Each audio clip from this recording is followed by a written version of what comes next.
नमस्कार, हम हैं आर्यन और आप देखना शुरू कर चुके हैं ME24।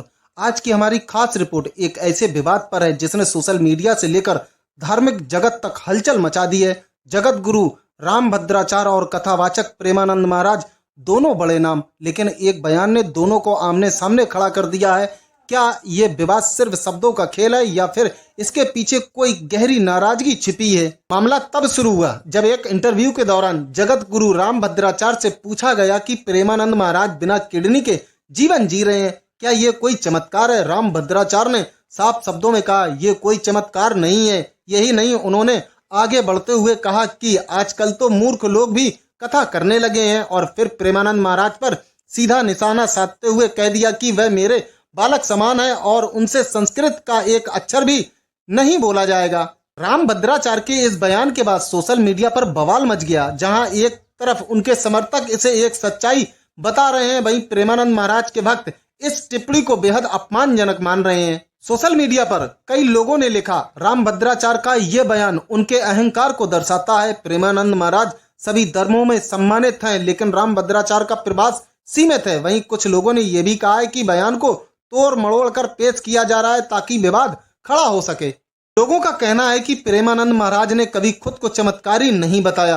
वो हमेशा लोगों को डॉक्टर से इलाज कराने और अंधविश्वास से बचने की सलाह देते हैं। उनकी लोकप्रियता केवल हिंदू समाज तक ही सीमित नहीं है, बल्कि मुस्लिम समाज के लोग भी उन्हें मानते हैं। याद दिला दें कि कुछ समय पहले एक मुस्लिम युवक ने उन्हें अपनी किडनी दान करने की पेशकश की थी, लेकिन प्रेमानंद महाराज ने लेने से साफ इनकार कर दिया था। यानी महाराज की छवि लोगों के बीच संत और मार्गदर्शक की रही है, ना कि किसी चमत्कारी बाबा की।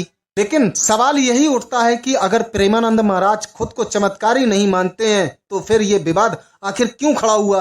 असल में विवाद की जड़ है रामभद्राचार्य की वह टिप्पणी जिसमें उन्होंने कहा कि मूर्ख लोग भी कथा करने लगे हैं। यानी बात सिर्फ चमत्कार तक सीमित नहीं रही, बल्कि सम्मान और अपमान की भी हो गई है।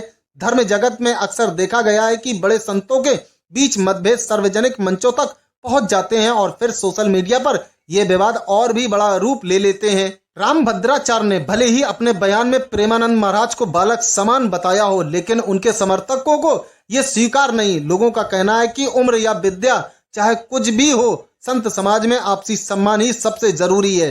एक भक्त ने कहा, प्रेमानंद महाराज लोगों को जोड़ने की बात करते हैं, उन्होंने कभी खुद को चमत्कारी नहीं कहा। दूसरे भक्त ने कहा, रामभद्राचार्य जी विद्यमान है, लेकिन इस तरह की भाषा से विवाद और बढ़ता है। तो तस्वीर साफ है, ये विवाद किसी चमत्कार पर नहीं बल्कि शब्दों की तलवार पर खड़ा हुआ है। रामभद्राचार्य अपने ज्ञान और विद्वता के लिए जाने जाते हैं, वहीं प्रेमानंद महाराज अपनी सादगी और भक्ति भावना के लिए। लेकिन जब दो बड़े संतों के बीच ऐसा विवाद खड़ा होता है तो भक्तों के बीच भ्रम और बंटवारा होना तय है। फिलहाल देखने वाली बात होगी कि क्या आने वाले दिनों में ये विवाद शांत होगा या फिर और ज्यादा उफान लेगा। फिलहाल के लिए इतना ही। आप देखते रहिए ME24।